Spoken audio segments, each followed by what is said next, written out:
Kita lawan kalau apa? Kalau dia bertentangan dengan Pancasila kita lawan. Kudeta konstitusi adalah sebuah cara yang saat ini banyak digunakan untuk mengubah sebuah negara demokrasi menjadi otoriter. Nah, cara biasa melalui kudeta kekerasan sudah tidak dilakukan. Nah, mengapa KAI memberikan tuntutan atau mosi? Karena sama-sama kita ketahui bahwa lembaga yang harusnya menjaga demokrasi dan kedaulatan rakyat sudah tersumbat. Nah, untuk itu, maka sebagai rakyat bangsa Indonesia, saya menginginkan bahwa penyelenggaraan negara taat hukum dan konstitusi. Karena kita adalah negara hukum. Saya sebagai rakyat biasa, kalau jika MPR tun diam, maka macetnya demokrasi akan menjadi foot by foot. Rakyat menuntut kedaulatan, keadilan melalui kaki yang melangkah ke simbol-simbol kekuasaan dan kedaulatan. Ini sangat berbahaya, mengarah pada kekacauan jika tidak terpimpin. Ini ibarat aliran air yang tersumbat, secara alamiah akan mencari jalan keluarnya sendiri. Sangat berbahaya. Atas dasar keprihatinan yang mendalam, maka kami menyampaikan mosi terhadap kudeta konstitusi kepada MPR RI dengan maksud dan tujuan agar mendorong dan menyerukan MPR RI dan lembaga peradilan dapat menegakkan hukum tanpa tebang pilih.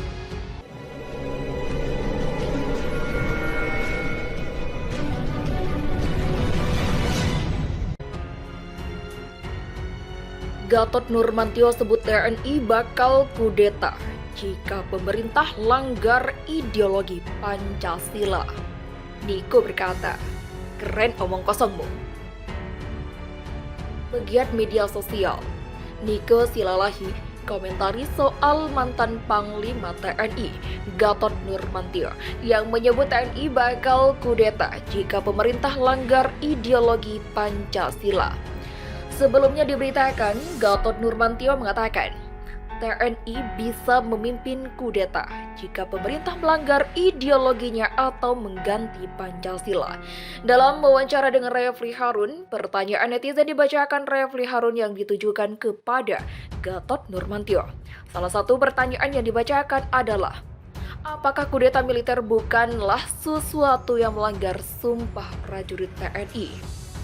Ada pertanyaan yang menyinggung pertanyaan apakah kudeta itu tidak melanggar sumpah prajurit.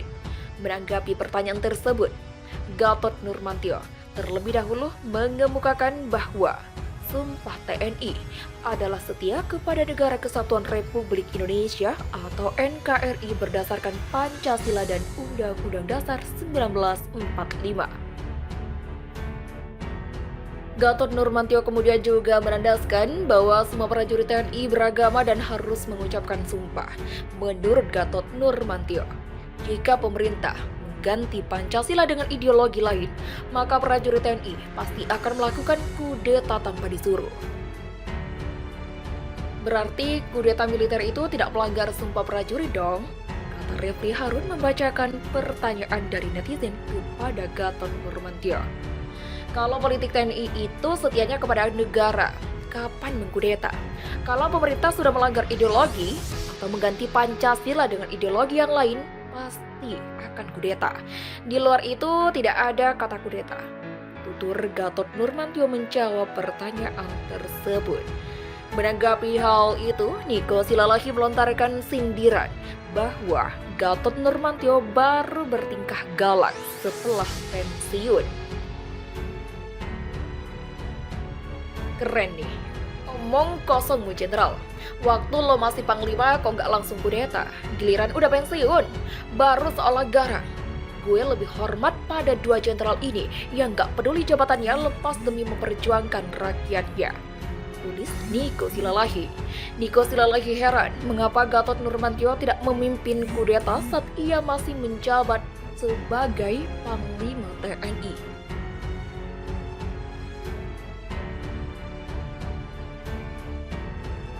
Temui MPR, Gatot Nurmantio bahas kudeta konstitusi pemerintahan Jokowi. Ketua Presidium Koalisi Aksi Penyelamatan Indonesia atau KAMI, Gatot Nurmantio menyambangi Wakil Ketua MPR RI Hidayat Nur Wahid di Kompleks Parlemen Senayan, Jakarta Pusat beberapa waktu lalu. Gatot Nurmantio menyatakan sejumlah hal dibahas terkait kondisi dan situasi bangsa akhir-akhir ini. Dia menguraikan bahwa jalannya pemerintahan Joko Widodo telah jauh melenceng dari tujuan negara sebagaimana yang diamanatkan dalam Undang-Undang Dasar 1945 dan Konstitusi. Jalannya pemerintahan saat ini menurut Gatot telah terjadi berbagai penyimpangan, penyalahgunaan kekuasaan, abuse of power, menjual pengaruh, dan moral hazard. Hari ini kita menjadi saksi bagaimana praktek pengelolaan negara dijalankan dengan sesuka dan semau-maunya sendiri. Para penyelenggara negara telah meninggalkan semangat dan nilai-nilai dalam mengelola negara yang jujur dan bertanggung jawab. Bahkan mereka terbukti tidak lagi berpegang pada landasan moral, fatson, dan etika, serta tidak taat asas dan melanggar konstitusi Undang-Undang Dasar 1945. Kata Gatot saat ditemui pimpinan MPR RI pada Selasa.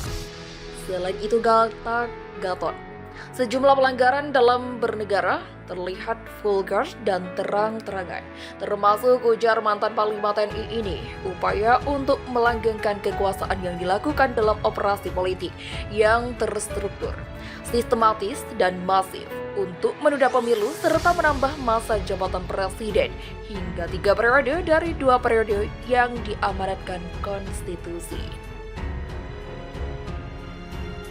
Jika dilakukan dan terjadi, itu merupakan puncak dari praktek bernegara yang sangat buruk dan mengarah pada bentuk negara fasis diktator.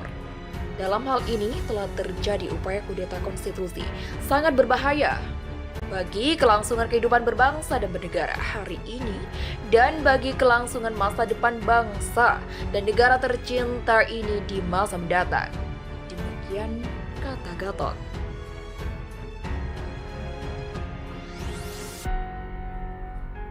Sementara HNW menuturkan, pertemuan dirinya dengan kami juga membahas mengenai presidensial threshold 20%.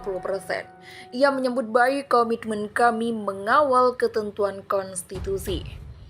Tadi secara prinsip, mereka menyampaikan tentang presidensial threshold dan secara prinsip kami menyampaikan apresiasi terhadap komitmen kita melaksanakan ketentuan Undang-Undang Dasar, melaksanakan Pancasila, reformasi, melaksanakan Undang-Undang Negara. Tentu semuanya juga terbawa, kata HNW. Berikut 7 poin kudeta konstitusi yang disampaikan kami. 1. Mendesak dan meminta kepada Majelis Permusyawaratan Rakyat Republik Indonesia atau MPR RI untuk lebih terbuka dalam menyerap aspirasi rakyat serta meneruskan kepada lembaga-lembaga lainnya yang berkompeten. 2. Mendesak dan meminta kepada MPR RI untuk bersikap keras dan tegas kepada pemerintah agar hukum ditegakkan tanpa tebang pilih. Konstitusi menegaskan Indonesia adalah negara hukum, yang mana berarti setiap orang mempunyai kedudukan sama di muka hukum. Karena itu pejabat negara yang terindikasi melanggar hukum termasuk dalam kasus-kasus vaksin atau PCR, CPO atau minyak goreng, pembentukan Undang-Undang Minerba, Undang-Undang Cipta Kerja, Undang-Undang IKN, penundaan pemilu, dan lain-lain harus diproses sesuai dengan hukum yang berlaku. Mendorong MPR RI untuk bersikap keras dengan mendesak kepada Presiden agar bertindak cepat dan tegas untuk memberhentikan para anasir makar konstitusi dari jabatannya, serta diberikan sanksi yang sepadan untuk mencegah agar tidak terulang kembali kejadian yang sama di masa yang akan datang.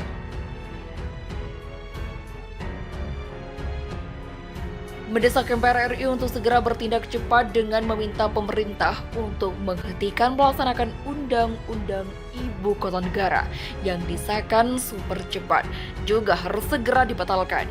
Undang-Undang IKN yang dibentuk dengan melanggar proses pembentukan undang-undang dan konstitusi, serta tercium hanya untuk menciptakan proyek oligarki daripada untuk kepentingan nasional atau masyarakat luas atau negara. Proyek IKN dipaksakan di tengah minimnya minat investor. Sedangkan dari sudut keuangan negara yang syarat utang dan terus defisit, Indonesia tidak dalam posisi untuk dapat membangun mega proyek pembangunan IKN dari APBN.